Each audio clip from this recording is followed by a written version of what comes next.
Hello and welcome to Metro AV Tech Tips. I'm Brent. I'm Adam. And we're both back. We are both back, finally. For this week. For this week, and then you're gone. Then I'm gone. Yeah, for another 2 weeks? 2 weeks. 2 weeks. 2 weeks. 2 weeks. Wait. No, let's not name any manufacturers that are famous for that one. That'll just get me in trouble. We don't want to get in trouble. Don't want to get in trouble. No. We're referencing the Tom Hanks movie, The Money Pit. Oh, see, I was just thinking of everybody, every man. Yeah, I know, I'd be stuck in you're 2 gonna weeks. you're gonna get in trouble, is what you're gonna get in. Okay. So before we get, because it has been a while. You've been out of town. I was out of town, then you were out of town. And then I was sick. So and then you were sick, yeah. and with the Vegas flu-ish thing. Sure. Yeah. So before we get into this week, and start off with your usual spiel, and then I got some questions. Okay. Well, and I have some.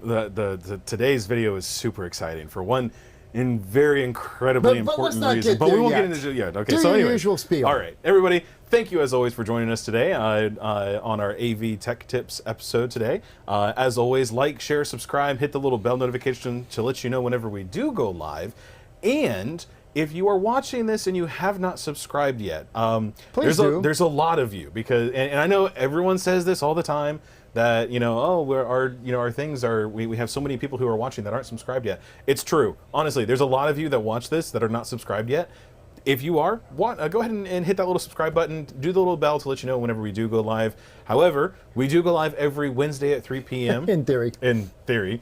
And of course every Friday at 3 p.m. as well. In theory. And we are recorded, so you can watch us at any time, day or night. Exactly. So you don't have to be here live. These videos do stay up on YouTube as well as Facebook and LinkedIn. So you can always go back and watch the videos there. Yep, we're on those 3 platforms as is right now. Possibly more in the future, but I think we've got a pretty good location for everything for right now. But I want to see you do TikTok dancing. Nah, no you don't. No, you don't. Oh yeah, I do. You think you do. You think you do.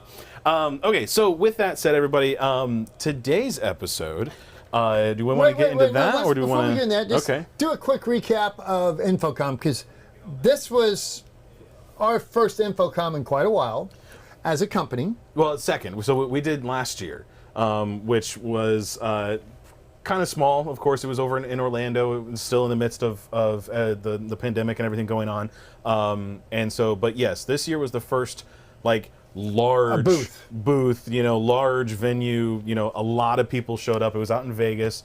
Had a great time, really did. Infocomm's kind of a new market for us, except that we're already selling so much stuff there. So much into that market as it is, HDMI products and TV mounts and whatever else in that market.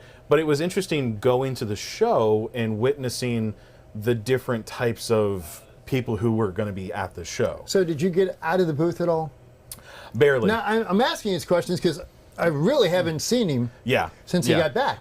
Barely. That was kind of and unfortunately that's kind of one of the things whenever you or myself or Stuart go to the booth.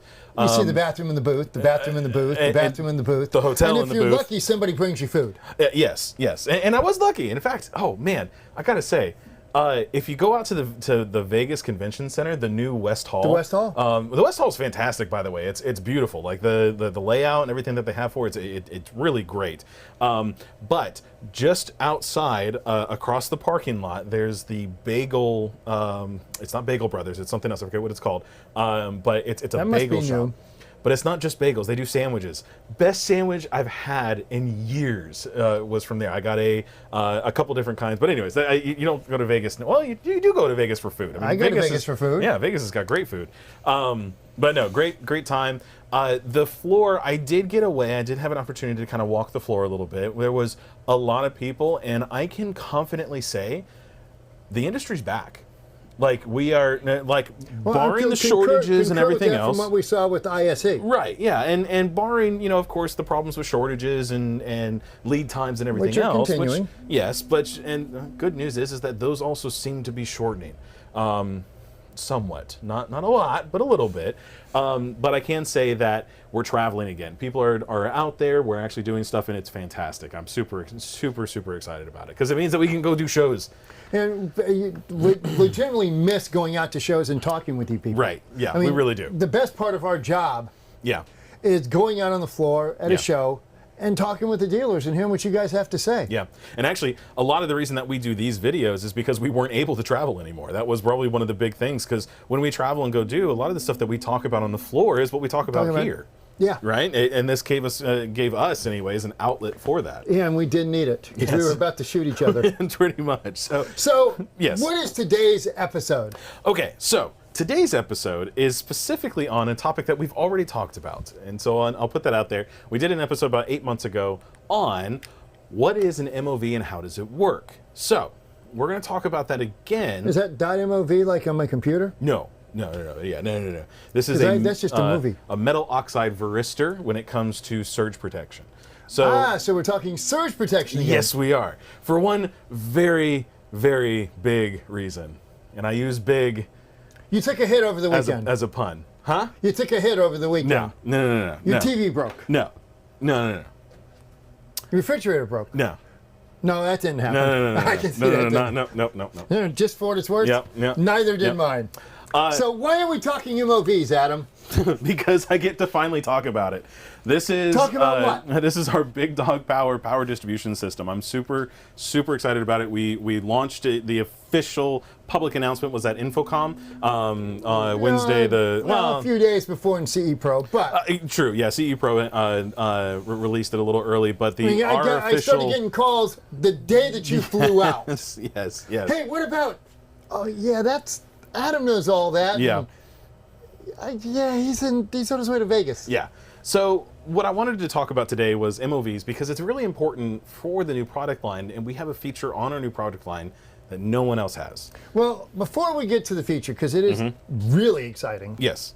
Let's talk about what an MOV is. Yes. Why it works and how it protects you, and what the drawbacks to having an MOV hard built into your surge protection are. Sure. Okay. So first and foremost, let's talk about the difference between surge protection and overcurrent protection. Okay, because this is one that is near and dear to my heart. Yes. Yeah. Exactly. Actually, in fact, you're gonna walk away from the camera. I am. I'm gonna walk away from the camera for one quick second. Look beautiful. I'm gonna see here real quick. I'm still talking to everybody. It's not working. I'm not beautiful. Yeah. Well, it's kind of difficult. Hang on. Here we are. Where did you go? Nope, that's not it. Hang on, I'm looking for fuses. I don't think we've got any more in here. Maybe not. Here. Aha. Okay. So, you couldn't hear me, but I was talking the entire time.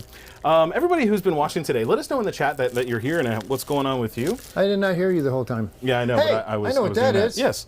So this is a fuse. That is a big fuse. This is a very large fuse. It's a 150 amp fuse, right? Wow, that is a lot of metal. It's a lot of metal. Now here's the thing.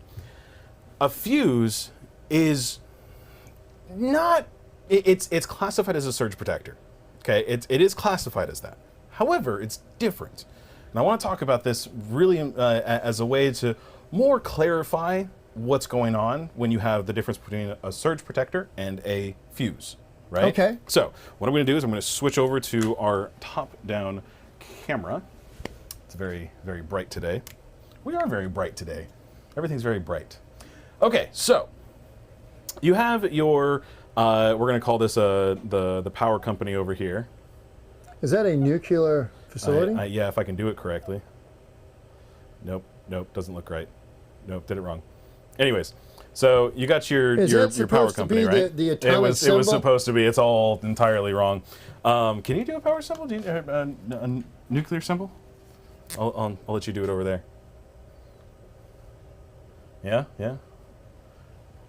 Oh, you just did the atom is what you did. Okay, all right. Anyway, so you got your power company. Oh, you were over talking here. about the nuclear hazard symbol? Yes, that's what I was talking about. Yes. Okay, anyway, so you got your power supply company over here. Oh, good. We got the experts here. Okay, so the power company, between the power company and your house, right? Transmission lines. You've got your transmission lines that get everything from there to there. And normally you're looking at something like, usually, I mean, obviously, well, I'm condensing this and making it very simple, but in many cases you have 2 lines, possibly 3, depending on how much power you have coming into your house. Whether or not you're running multi-phase or single phase, sure. or Yeah. 220, 221. Yeah. Whatever it takes.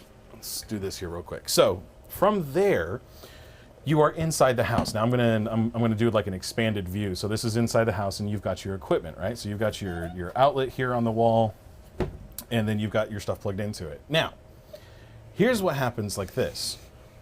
An overcurrent. So let's say you have two wires, and the two wires then are connected to power, but then the two wires touch, right? You've got your positive and negative, or your hot and your neutral, right?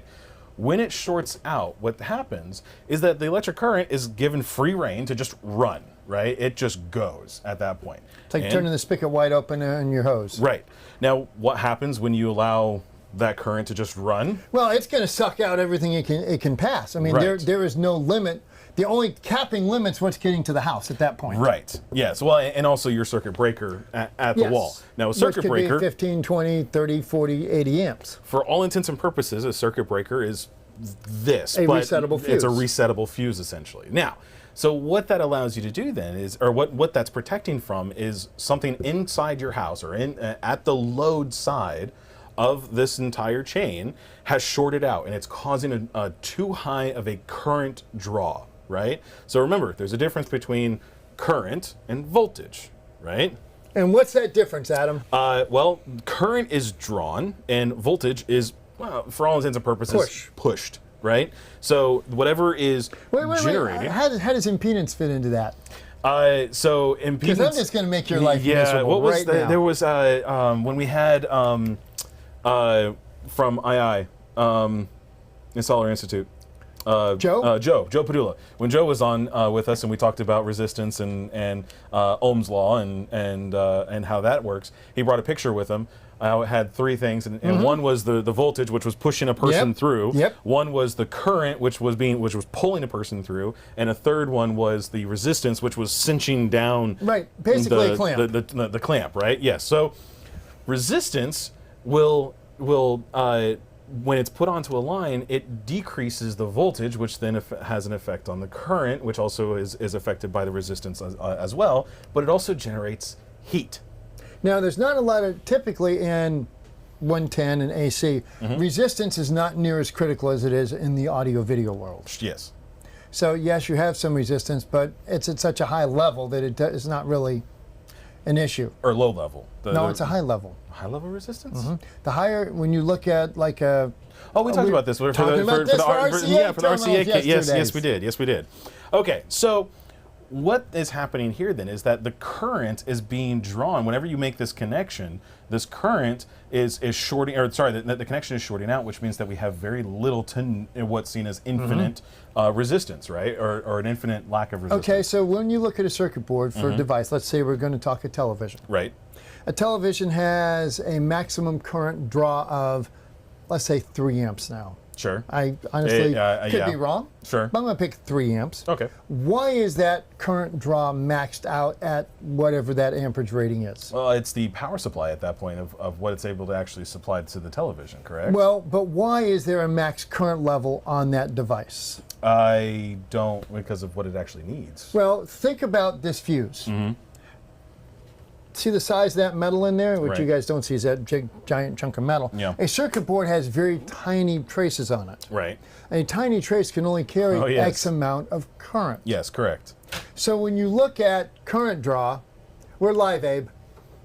So when you look at current draw, it's not just how much current does the device need to work. Yes. That board is built to support about a 50% buffer above that. Right.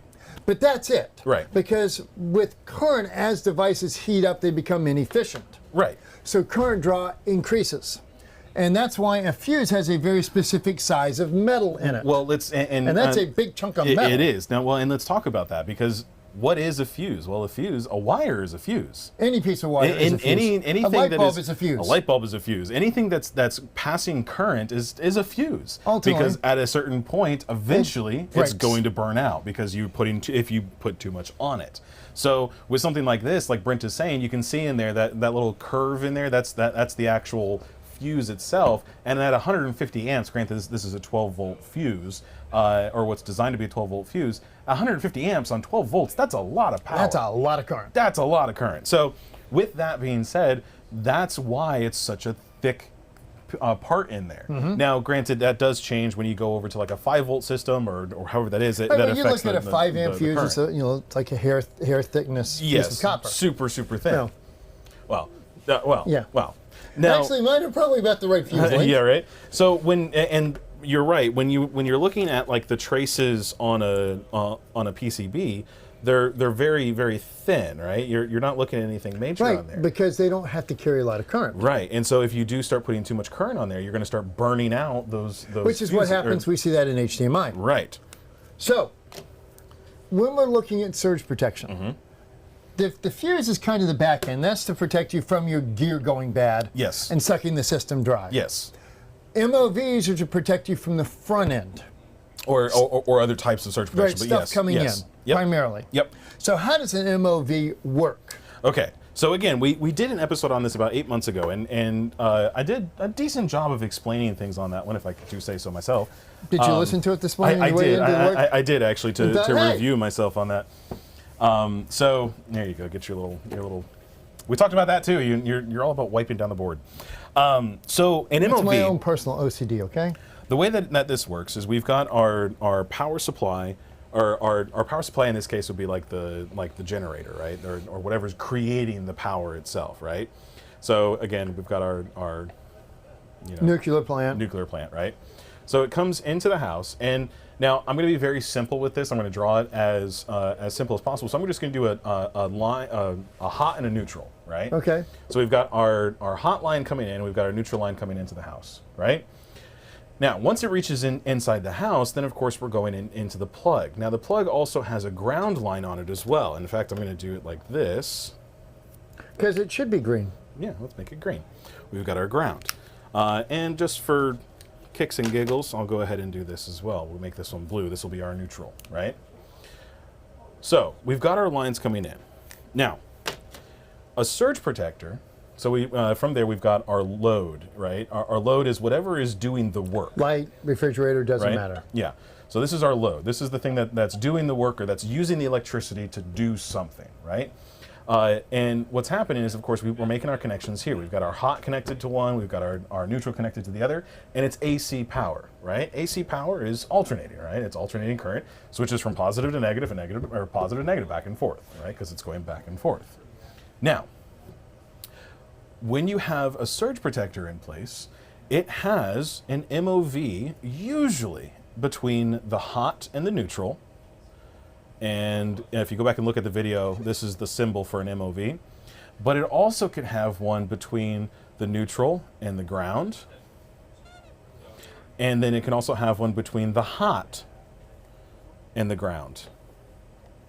So any trail that's coming in high gets shunted. Anything can be shunted. Now, what this does is it protects the equipment, the load, right? So in this case, the equipment that's actually doing the work, it's protecting it from something out here, right? So if the power company has a major problem at their transfer station, somebody unfortunately drives into a telephone pole and knocks down the power lines. I'm not going to really say lightning, because truthfully, lightning is it's considered an act of God. Lightning's going to do what it wants to do just because of how incredibly powerful it is. God has determined thou shalt have a new TV, and you're going to have a new TV. A new TV. So, and it's always good to have insurance to cover those things. So make sure you do, because it definitely comes into play. So anyways, that's where you're going to see an MOV. That's where you're going to see a surge protection. Now you're also going to have a fuse on this here as well, because an MOV, all it's really doing is it's protecting the equipment by shorting itself out. Well, we just talked about shorting out the equipment, right? If we short out the equipment, that's going to start creating too much of a current draw. Before you get to, how does an MOV short? Well, before I get to that, because that's an entirely different part of it, and I want to draw that out here in just a second. But one thing that I didn't go over is the fact that you would still need a fuse of some kind. Circuit breaker, fuse, something in the line. In many cases, this is known as a thermal fuse, right? And so what happens is, as these short out, as an MOV shorts out, it dies, right? It kills itself. And at that point, then now instead of power going across to the load and then out back through the neutral, right? Because that's what happens. It doesn't go to ground. If it goes to ground, we have a problem, right? That's why ground is there. It's to help protect things. But as it kills itself, what's happening is that the resistance of this MOV lowers, which means now the electricity wants to go across that run to the neutral, and then from the neutral it gets to the ground back at the panel, or it goes from the hot to the ground, or from the neutral to the ground at the MOV itself. And again, that all depends on the design. Yeah, it depends on the design. Now, ours is this. It has a 3-line protection, right? That's how ours is handled for the big dog power. And we'll talk more about that here in just a little bit. I'm so freaking excited about it. So, when that gets shorted out and it shunts all that extra power to the ground, the thing is that it just shunts it, right? It's just sending it straight across. So what's happening? Now the unit's going to draw more current. It's going to draw more current, right? Because it's a dead short, effectively. Exactly. That's almost exactly what it is. It's a dead short, and it's drawing other current. It's just redirecting it away from the device to protect the device. Correct. So you do still have to have a fuse in place to protect from the inevitable of what's happening there when it shorts out. And in most cases, that's a thermal trip. It's a thermal trip, yes. So when it gets too hot, it's generating the heat because of the current, and so at that point, then it blows and it severs the connection. Okay. Now this is all really important for how an MOV actually works. Because it's 2 stages. Correct. You've got the voltage and you've got the current, and they have to work in conjunction. Correct. So we'll go ahead and wipe this down real quick. We'll do some more art, and you can use your little handy dandy wipe. All right. So an MOV looks something like this, and this is the way I'm drawing this is how I drew it in the other video. But there's a couple extra stages to what's going to be happening here. So we have our lines coming in, and in that video I did a positive and a negative. That's actually not the case. An MOV, a metal oxide varistor. It's not positive negative. It's it's 2 leads. Right. It's bidirectional because it's AC. It's AC. Right. It doesn't care. So you can actually put in an MOV. A lot of hobbyists will put in MOVs onto their PCBs as a way to protect the equipment and whatnot before the power supply, and that's actually a fairly large question that comes up. Step away from you and that pen. You're flinging that thing around. You don't want me to get you with the ink. So when you have that setup, it doesn't matter which trace or which lead that you send it into. As long as you put it on the load and the neutral. Correct. So we'll and instead of that, we just have lead 1 and lead 2, right? L1, L2. L1 and L2. So, because it's not load. Right. And it's not load. We don't have Just 2 lead. loads. It's just 2 leads, right? But at this stage here, what you will see is we have our line coming in here. And going past it, and we have a line coming in here and going past this, and this is where our load is, right? This is the thing that's doing the work, right? There's a correct symbol for it, and I don't know what it is, but this is the thing that's doing the work. We're just going to call this the load, right? Okay. What a load. What a load. So it goes across there. Now it's made the connection here. Now what happens here is that the resistance, right? The resistance of this versus this is much greater resistance than the load. In fact, what happens is that this part here, the MOV itself, is at such a high resistance, it looks like air gap. It looks like there's no pathway. There. There's no pathway through there. There is a little bit.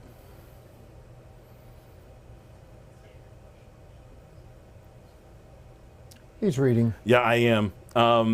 Yeah, and actually, Mark, I think if you remember correctly, you and I had this discussion on the last episode. We didn't talk about that specifically, but you had a lot of really good information, and I really appreciate that.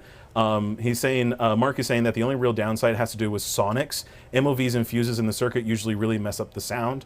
However, this is only an issue for dedicated audiophiles. Yes. Yes. Which is one of those giant toroids and the ones for Correct. the big AV guys. Yeah, for those you usually get into conditioning of the power. Right, with the big, giant, heavy-ass and those toroids. are usually after a surge because protector. they're cleaning stuff up after the fact. Right, exactly. So anyway, here we are. The resistance here is much greater than the load itself, right? So the thing that's actually doing the work. Now, So the power goes to the load. so it goes to the load. It sees this as essentially an air gap, like there's nothing actually there. There's just nothing here. Stop. Correct. Ignore me. Yes. So, internally, I'll use red for copper. We have the wire coming in, and it goes into something like this. Right? We'll go in here like this, and then we have internally. We'll do a little bit of art. like this, right? So inside you have a substrate, and this substrate is just a concoction. Well, I'll call it a concoction. I don't know if that's the correct term for it. Of ceramic, right? Now, ceramic is an insulator, right? It's the non-conductive. It's non-conductive. So In normal electricity state. doesn't want to go through this. In normal state. Right. Now, inside of that substrate, inside of that ceramic, we have a mix of positively and negatively charged. It actually looks like a magnet, like an old style magnet, like this, where it's got the break, and so you've got the positive over here and the negative over here. Pretend this is red, right? It looks like a magnet stick, right? But it's really not. It's granules. It looks Crystals. like rice, right? Like rice granules. However, these rice granules are all in different orientations throughout, right? And so all these dots. Now, actually, in the last video that we did, I drew this like they're like little weird Right little angle amoebas yeah. and whatever else and everything else. Now, don't forget that this is also 3D, right? So these aren't just this way, this way, this way, or this way. They're also this way, back up towards you, right? They're in 3 dimensions. It's just a bowl of rice. Just a bowl of rice, right? Just Bowl thrown of in dry there. rice. Right. So it's a solid also. That's very important because it's not liquid. If it was liquid, these would just float around and move. So it's a bowl of dry rice. It's a solid. It's like you took some epoxy and poured it into a bowl of rice, and it just solidified and held the rice, right? Now, the difference is that you still have this, right? This is still in there like that. It's positive and negative on either side. But what happens is it's just like a diode, right? An LED, right? An LED is just a light emitting diode. Well, a diode, how does that work, right? You've got a positive side and a negative side, and it only allows electricity to pass one direction, right? Because there's actually something that's stopping it from going the other way. There's a term for it, and I watched the last video. It's in that last video. And you forgot it. It's breakthrough or break over, or I forget what exactly it's called. But essentially what's happening is that the electricity only goes this way. Unless, and we know this ourselves because we've done it before, if you hook up an LED in the wrong direction and send too much voltage in the opposite direction, it blows the LED, right? It pops it, right? It breaks it. Because it's that breakover, right? I think that's the term for it. So the LED is acting like a fuse and it's going away. Exactly. And now, so it pops and it breaks. Now, what's happening here with a MOV is that as the voltage increases, right? So let's say at 115 volts right here, 115 volts here. By the way, that's both positive and negative because it alternates at 60 cycles, right? 60 cycles this way, it's positive. 60 cycles this way, it's negative, right? It's 60 times a second. No, that's the correct answer. Right, and it's what, 1/16 of a second is every 60 cycles, I think is the correct way to break that down. I've watched 60 cycles is 1/60th of a second. A cycle is 1/60th of a second. Yep, there it is. Sorry, 1/60th of a second. Not yes. 1/16, because that'd be 16 cycles. Yes, correct. That's a very, very low note that's Yes, it somewhat is. inaudible. Yes. Elephants can hear it through their feet. Thank you. You're welcome. I'm just there's your random tidbit of information. So, anyways, okay. Now, what's happening here then is, of course, as the voltage is increased, right? As the voltage is increased, just like this here, right? From a surge, not from an overcurrent, but from a surge, it is increasing. So let's just say now instead of 115, it's 135. I think I did the same thing in the other video. So 135 is increased. So now, instead of the electricity wanting to go this way through the load, now some of it is going through the load, right? Now some of it's going through here. And why? Because the substrate in here with the nickel iron, I think is the correct thing for it, but the nickel iron bits that are in here, the little chunks that are in here, what's happening is that they're starting to change and starting to move and turn to where now they're allowing the electricity to pass through little by little. Now, so they're starting to straighten up and align with each other so they can pass. and actually they turn into more of a crystalline structure, right? And so when they turn into more of a crystalline structure, so you can imagine that here's you've got this guy here going this way and this guy going this way. You've got negative and positive, and then you've got negative and positive. And what happens is at this stage here, it's slowly but surely, this one's good. This one's carrying the current, right? There's enough, when voltage starts hitting this one, it starts passing it through. But then the thing in front of it, the next thing in front of it is not allowing it to go through. So then what's happening then is over time, it's the voltage is pushing on this, right? It wants to force it to go this way, right? It wants to straighten it out and line up, right? Because it's basically a magnetic field. And so it's starting to force it. Now again, this is a solid, right? So it can't, it's hard to do it, but with enough current, with enough Joule power being pushed through it, it starts to push it straight and forward to push it through. Then once it gets to the point where it actually can push through, then it shorts out. Now. And then just starts drawing more and more and more and pulls everything away from this. Right. Now at a certain point you get that breakover. Now the breakover doesn't care that it's like this. The breakover just forces its way through, right? It's just going to force it and make it happen. Regardless. That's right. Now the difference is that as it's breaking through, it's starting to force it to go in that crystalline structure. It's starting to make it go this way. So you get more parts going negative to positive, or positive to negative, however that works out, in that same order, creating more of a crystalline structure, which, just like copper... Does it return to its previous state? Yes, but not entirely. So if I continue actually, to take actually, it's not necessarily the physical part of it is turning back in to where it's supposed to go, because when you get that breakover, this negative and positive, and again, it's both positive and negative because it's AC. But what it's doing is it's forcing this to become like this at this level. However, it does start to physically move those to where then they're starting to get a little bit straighter, and a little bit straighter, and a little bit straighter, until finally it's a straight shot through, right? And it really doesn't care. There's no protection left because it's triggered at such a low voltage. That's right. This will never work. Now here's the thing, that happens daily. Yes. You talk to any other manufacturer out there of surge protectors, they say you need to have a surge protector to protect your equipment from the everyday surges. They're right. They are right. However, what they may not say is that the surge doesn't go away. It's still damaging the surge protector. And it's the surge protector's job to get damaged. Right. It's like the air filter and oil filter and the brake pads on your car. They're meant to wear over time. That's right. This is sacrificial. This is the thing that's taking the hit so that the load doesn't take the hit. Which is one of the reasons that as integrators we plan to replace surge protectors, whatever your protection system is, on a somewhat regular basis, or we should. Yes. It's just a pain in the butt because the racks are all wired beautifully and you have to unplug everything, and hopefully you get everything back to where it's supposed to go. Yep, and hopefully you're charging your client for that time. Yeah, good luck. Yep.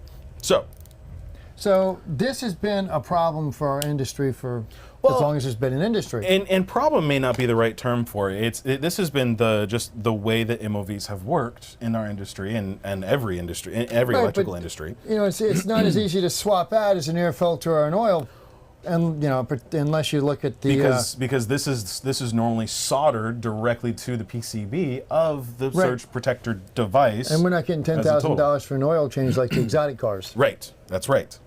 So that's how this protects it. Now, one more thing I want to show before we start opening up the presents, right? Before we start looking at the product.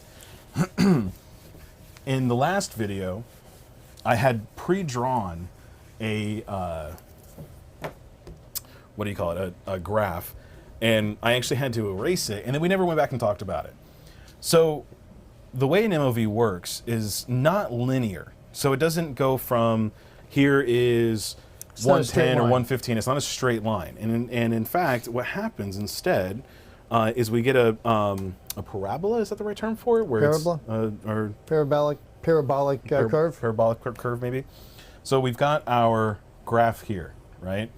So from, let's see, this one is our resistance. That's a y-axis. Yep. So this is our resistance, right?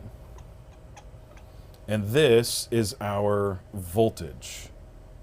I think you have it backwards, but we'll go with that. No, because the resistance decreases. Decreases, but it's only voltage is high and low and resistant. But go ahead. Continue forward. Yeah. You've already drawn it. Yeah. So anyways, when an MOV is working nominally, right? Just doing its job, doing day its to job. day, no big deal. It's doing what it's supposed to do. You're somewhere between 110 and 128 volts. Sure. Let's just say here's 115 volts positive, 115 volts negative, right? Because we've got positive in that direction, negative in that direction. Inside of this range, our MOV is operating with a very high resistance. Right, so it's not effectively not seen. Right. And so because it's in this point, it's not doing anything, right? So as the voltage increases though, so let's say we go up to, I'm going to do a really big jump up to 150 volts, right?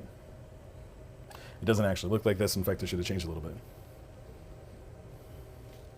Oh, that's really cool. Oh, that's really cool. Mark Silver saying 50 years ago, he used a light bulb as the protection circuit for a speaker. Well, for what it's worth, back in the 80s, Mac speakers used a light bulb, the military light bulb, for all their fuses to protect, because it wouldn't just blow, the bulb would absorb. Well, it would turn it into light at that point, right? And so eventually quit having to do it because they ran out of the bulbs. That's cool. That's actually really, really cool. But that's one of the things that the Macintosh did for speakers, is he used light bulbs. So as this voltage increases, right? And again, we have positive and negative because it's AC current. So as that increases, you turn into a little bit of something like this. Nope, wrong direction. Turns into a little bit of something like this, and it goes to basically infinite, right? And then same thing on this side, but it goes this way. And that's the voltage. So this is not the voltage, this is the resistance. Oh, okay, so we're seeing, okay. So, and actually, it's not resistance, it's the inverse of that, because our resistance is decreasing, so it's not really resistance that's happening here, it's something else. But essentially what's happening is that as the voltage increases, the pathway opens up almost entirely, and it goes very quickly to being open. So basically what you're saying, I'm going to pick a number here. Let's just say this is 1,000 ohms, just to pick a number. Yeah. And this is 0 ohms. Yes, thank you. That's and again, that's the thousand's not the correct number. Yeah, correct. I'm just picking a number. It's enough to say that it's basically infinite. Yeah. Because it's creating. Yeah. It's actually, and it's not quite infinite. There is a little bit of a bleed that's happening with an MOV, and in fact, that's a lot of what Mark is talking about when you have, they're not quote-unquote good for audiophile applications. Right, because they allow certain, and then create some phasing issues, I would guess. Well, it just dumps dirty electric back onto either ground or neutral, and so because of that, you get a little bit of a weird artifacting for the audio. But anyways. So yes, the resistance is very high at this point, to the point where very little to no electricity is being passed across it, right? Effectively. Until you start increasing the voltage. And it turns into a parabola, or a curve anyways, and not a straight line. It doesn't go from 115 and then start going this way straight out. Right, which is linear. Right? It's not a linear view of that. Instead, it's a curve, and a linear would be bad. A linear would be bad. Right, because you're not going to get fast enough protection to protect you. Correct. Yeah, you're not going to short out in order before it is able to protect it from the higher voltages. So we really don't want that. So the experts are saying that Kicker did the light bulb in their crossovers. Yeah, that's actually really cool. I mean, I could do that. I have some speakers back here that I had hooked up to an amplifier. That would actually be really fun to see, like, in action for what it is. Because I'm assuming you would put it in after the amplifier to protect the speakers itself. Right. That's right actually at really the speaker. Cool. That's actually really cool. So. Yeah, and actually, in fact, a light bulb really is a fuse. A fuse. You could put, and in fact, it works both. It's a bleeding fuse. Well, it's a voltage and a current fuse, because too much voltage will blow it, and too much current blows it as well. But it takes a lot of current to blow, because the current's just converted to light. Yes. That's really cool. That is really cool. So it's amazing what people knew back in the old days, isn't it? Yeah. Now this is what's really important about an MOV and why there's good value to it here, because of the way that this curve happens. You get a little bit of protection, and then immediately then all of a sudden you get protection. You have protection, right? And once it gets to that point of going essentially infinite to an infinite resistance, then that's where you have the protection. Okay, but we're back to or an infinite short. But back to the primary problem with any MOV or any surge protection. Yes. Is when you put it in the rack, you wire it all up, and when it does its job, and it's not an infinite lifetime, it's a finite lifetime. Yes, correct. Are you looking for a surge protector? I am. In fact, I have one right here. So this one's actually kind of nice because it's This is movable. ours. Well, yes. Right. But if it's built into a rack, Yep. and it's done its job, and it will not do this job forever. Every time it does this job, it gets a little bit more tired. Yes. And eventually it will quit doing its job to the point just like circuit breakers. When a circuit breaker gets old, it trips stupid easy. Yes. So, I mean, it takes very little to trip a worn out circuit breaker. You turn a light switch on, boom, it's gone. Instead of having 10 lights on to trip it, a single light will trip it just because the MOVs have just worn out to the point they're not returning to... Or the breaker. Well, yes. Right, to that state. Yeah. And so it has that memory of that. And eventually it goes, that crystalline structure is created to the point where then it just passes everything through and it's done. And, yeah, right. And when you've got something this size, it's not that critical. No. But when you have something screwed into your rack with all the cords laced and beautiful and going to it, when it dies, and it will, it's a pain in the butt. Yeah. I'm stuck on this light thing. I really am. Mark just said when you overdrive the speaker, the light just gets brighter. Yep. And he says he stuck a red plastic tube through the front of the speaker behind the grill for effect. That's really cool. That's really, really cool. Okay. So, can I show it off now? Well, the real question is, how do we keep from completely dismantling the rack every time my MOV gets worn out? Well, you did. And in the past, we couldn't. Yeah, and in fact, no one else has this. Literally no one else has this. So, I'm going to show this off. Now, before we go any further, are you proud of this? I'm super proud of this. And I'm super proud of everybody who's been involved with this. I can't name names yet, but everyone here at Metra who's been a big help with this, all of the engineers and everybody that's been involved with this, seriously, thank you so very much. Annie, Winston, Josh, Jeff, Carolyn, Frankie, Jesse, Stuart, Brent, Lewis, everyone in the sales team that's been involved with this, thank you all, because this has not been it's not been an easy project. It has not been an easy pregnancy. It's not been an easy project. So, Mark, don't give it away. What is the project? It's Big Dog Power. Wait. Before you get to there. I know. Am I doing this? You can't do that, Okay. because I like the tease part. All right. So, this is the PRR 13 PI, and again, we don't normally do product videos on our Wednesday shows, but it's a little special. This one's a little special. This is one that I've been working on for 2 years, and so I pushed for us to be able to talk about it a little bit more today. So this is the 2U rack mount piece, but specifically what I want to talk about today goes along with what our topic has been. No, it does a lot of things. It's IP power on and off. Do me a favor, get rid of that. You know, it does everything in the world you want smart power to do, but that's not today's show. No, it's not.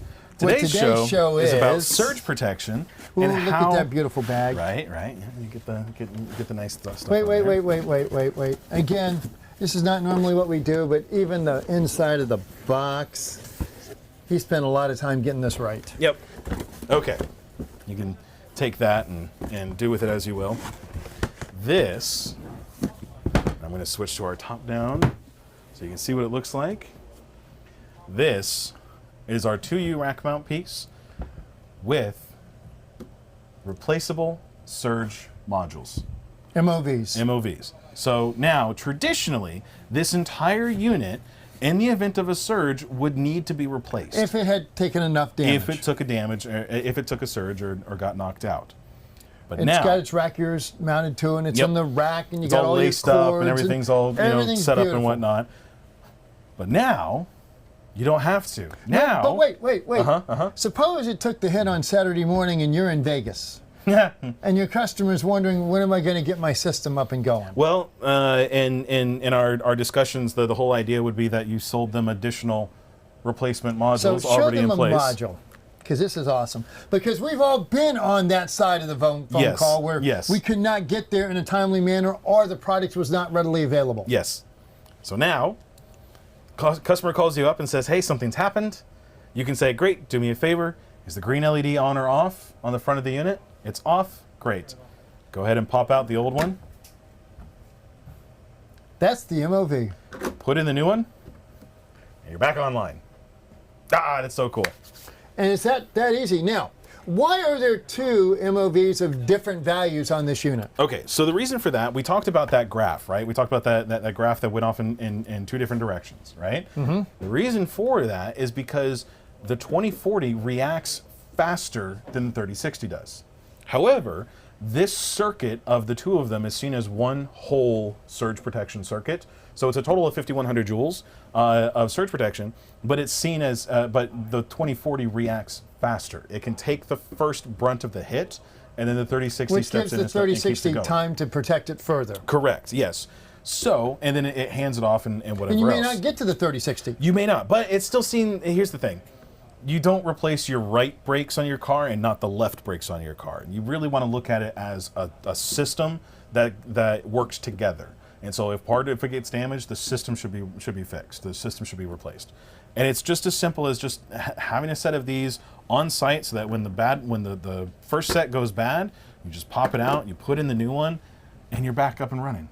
That's really just the benefit no pulling of it. the unit out, no rewiring, no. Right. Wow. On top of that, now I want to go back and Let's talk put about the original one. Okay. So one more thing that I want to talk about. What'd you do with that the power strip? Let me see the power strip. So now, technically, you can open this up, desolder the MOV, okay, and check the remaining life of that MOV. It's actually rather simple. Really? Yes. And how would I do that? You're reading the resistance across those two leads. Do you know the resistance values? No, it's different from every manufacturer. But that information is in theory. Yes, available, readable, and you can get to it in some fashion. However, the process that I just described is how you have to do it. You really can't read it while it's connected. Right, because you're seeing the connection points. You're seeing the connection. You can see the resistance of everything else that's going on. So, in order to know how much resistance you have left or how much protection you have left, you have to completely desolder that from the board. Yeah, that's not happening. With these, it's all digital. You can read the remaining life of these surge modules through the system. So you go on to our MAVbase website that has the cloud connection to it and everything.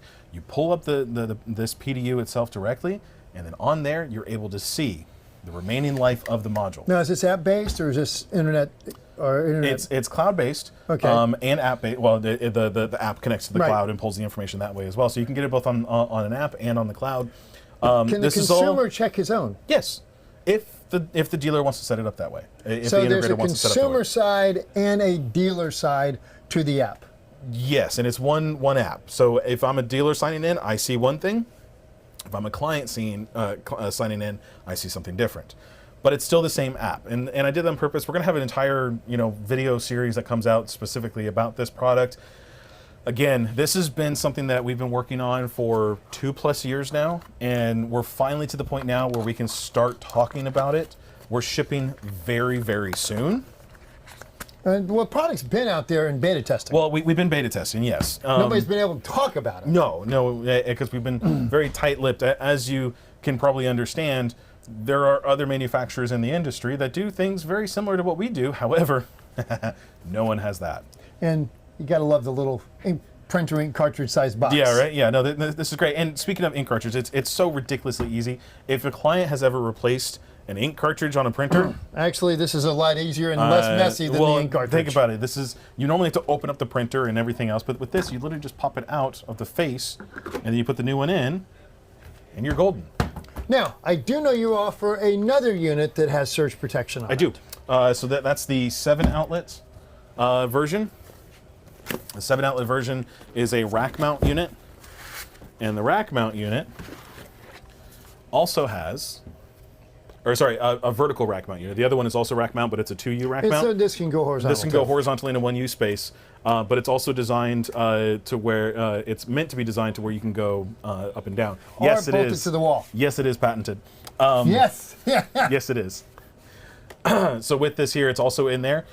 6 outlets, loop out outlets. So you can put additional units on there. So if you need additional outlets, you just get a second one and loop out from the first one to the second one. This is outside of the surge protection on the loop out circuit because it's a 15 amp circuit, and we don't want the first one protecting the second one. You really don't want that. No, because that just puts an extra load on it. Yeah, extra strain on it. But you've got the module there. So again, something happens, you pop off the old one, put the new one in, and you're back online. God, which is awesome. This is my favorite unit out of all of them. I think I can officially say that. Now, I do notice that both of them are hardwired and Wi-Fi. Hardwired and yep, hardwired for the and IP Wi-Fi. control. Yep. Now, it is also my understanding that through the software you can track the life of the MOVs. Is that correct? Yep. We just talked about that on that, so you can track the remaining life. Now, yes. I don't think you can fit that in here. So, with a rack. With these vertical units, we use the traditional clip style system for these units, which you just put the clip onto the rack and then you just secure this onto it.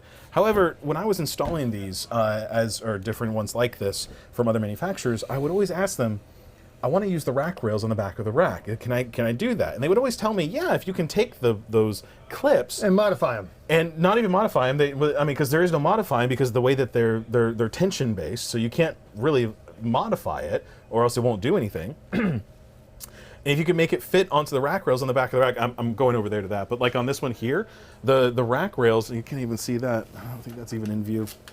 The rack rails, here we go a little bit, are behind this piece of metal on the front of it, so you can't make those clips fit in that space back there. So it just doesn't work. It just doesn't fit. And I would always ask them, I want to be able to do that. And they would say, yeah, you can make it fit. Yeah, it doesn't fit. So it was one of those things where I said, when I get the opportunity to do it myself, this is how I'm going to do it. So now you can take the rack, and I'm just going to switch this here to the top-down shot. Now, don't worry about it. You can take the rack ears that go onto the horizontal side, and you can put them onto the back. I don't know if you can see that or not, but you can put it onto the back now, and you can just use the rack rails that are already on the back of the rack.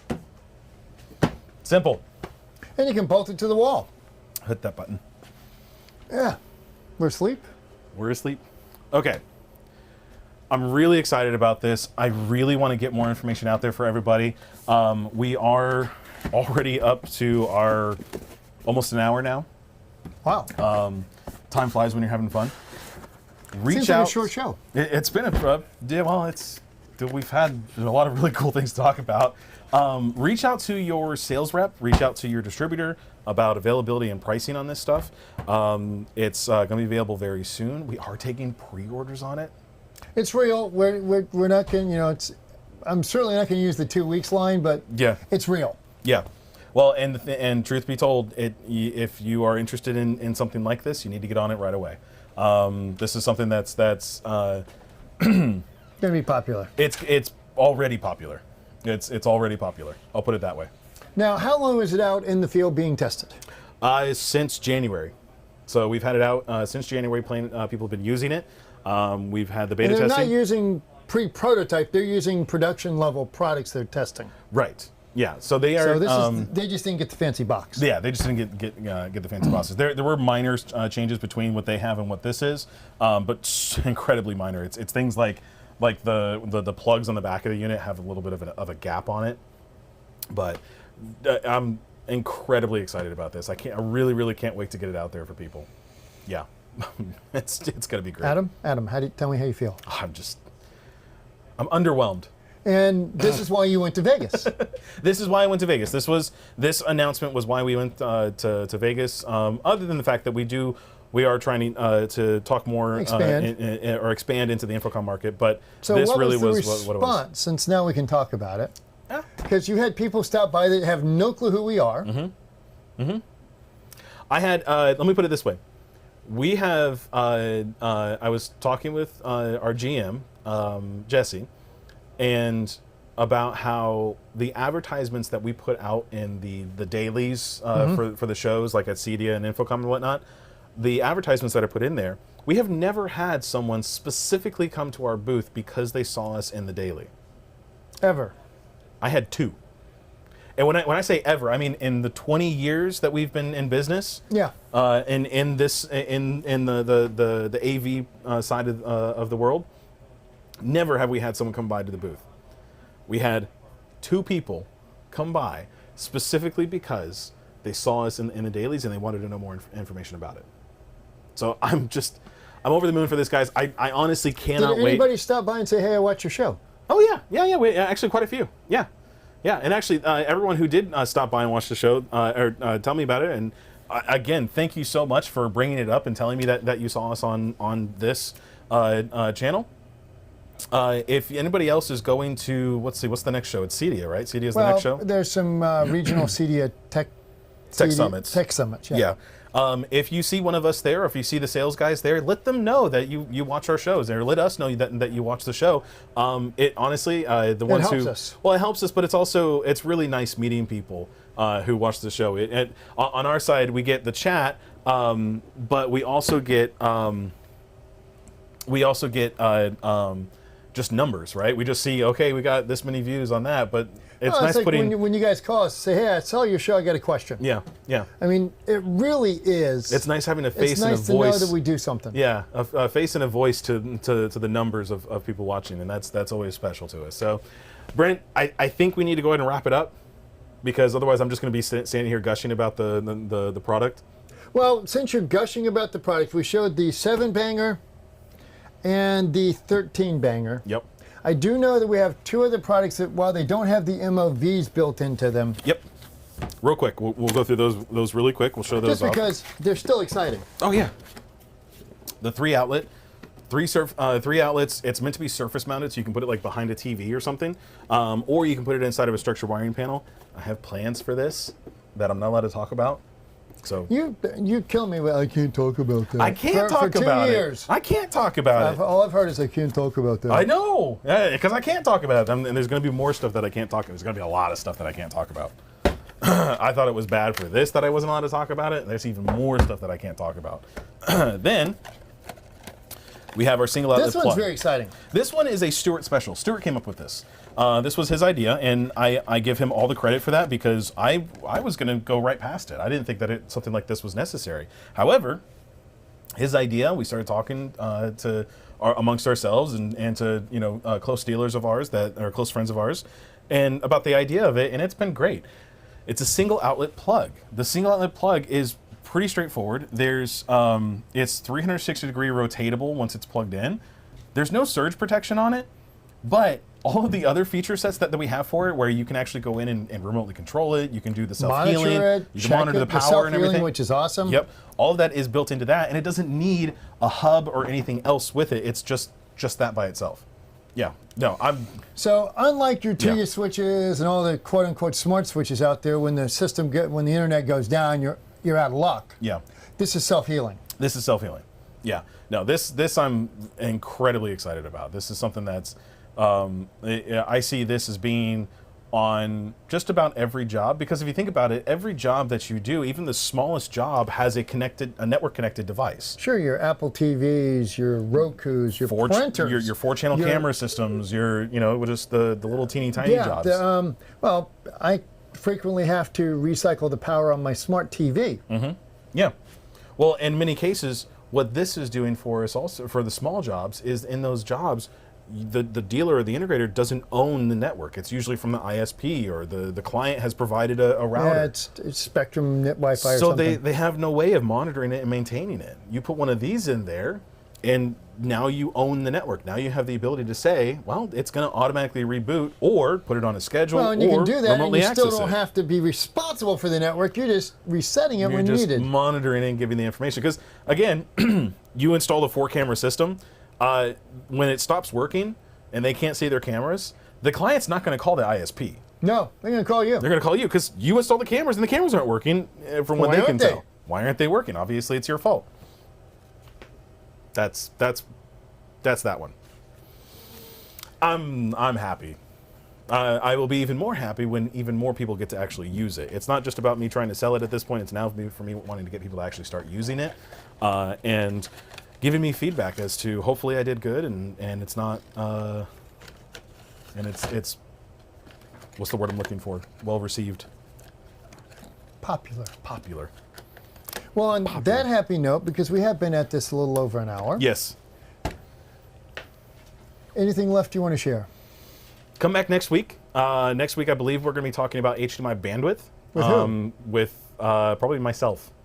No, we'll be talking about bandwidth with somebody. Either we're going to pre-record it, or I'll have one of the sales staff on with me. But I think we're going to talk about HDMI bandwidth. Okay. Or we might do a remote, because at that point you'll be in LA working. So we might be able to do a remote Okay. episode. But come back next week. I think we're going to be talking about bandwidth, because it's come up again. With bandwidth, that where you have Interesting misconceptions. well, and that's another thing. But real quick, I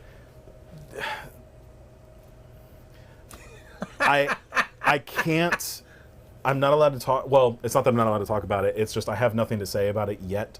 As you can understand, it's an incredibly political What are we thing to talking deal with. about? It's a question about another platform, Oh, okay. and whether or not our stuff is going to work gotcha. on said platform. So stay tuned. We're doing what we can for that. But anyways, as far as the bandwidth, yeah, come back next week. We're going to talk about bandwidth, because it's still a major discussion point, and specifically, and should be, but also because it came up a lot at Infocomm. And unfortunately, the reality is that there's so many people that don't have the understanding of it or the education of it. And so I think we need to continue to put the education out there for that. Well, and that's what this show's great for. And that's what our whole point Well, of this in is. that case, Yeah. I'm Brent. Yep. Oh, we know Phil Jones. Oh, yeah. Yeah. Oh, yeah. Yeah.